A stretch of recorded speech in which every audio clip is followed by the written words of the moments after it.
Welcome to this second part of the Phonics program that we have done this year in Oxford University Press with the webinars. This evening we are going to see some practical ideas on how to develop on phonics once that the first steps also have already been overcome.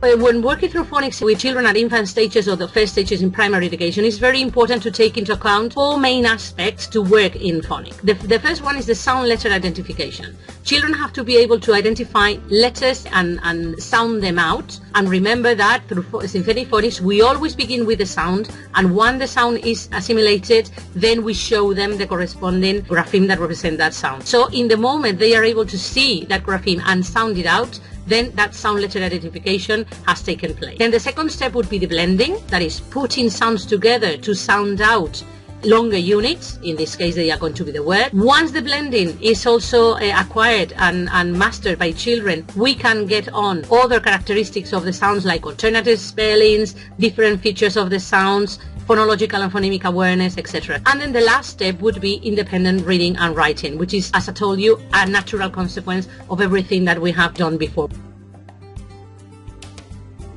So here you are some ideas.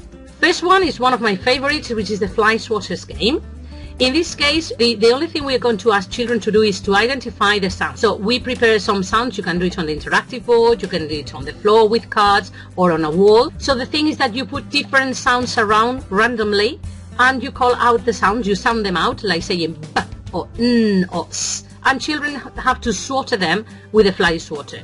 You can do it in a kind of competition among groups or between two groups. You can adapt it to the size of the class you've got or to your children's needs. Fly swatters game can also be used on a second step when we get into blending by telling children full words like s, a, t, in which children have to go swatting sound by sound, letter by letter, and then at the end telling you what word you have said.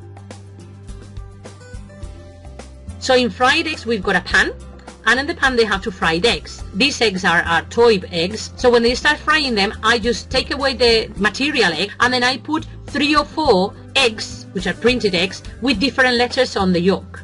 So once they fry them, what they have to do is take them with a spatula, put them on the, in this case on the easel or on the wall, and they have to do combinations of those letters on the eggs to try to form as many words as possible.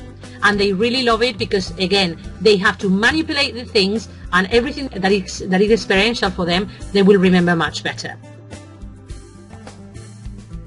If you're doing manipulative activities, how many times a week do you do them? Do you do them just sometimes, never, from time to time? Sometimes. I see that the majority of people use them sometimes. As most of you know, especially people who are already working through phonics, the time we should devote to phonics every day in our lessons would be of no more than 5 or 10 minutes, especially when we are on the step of introducing the sounds for the first time.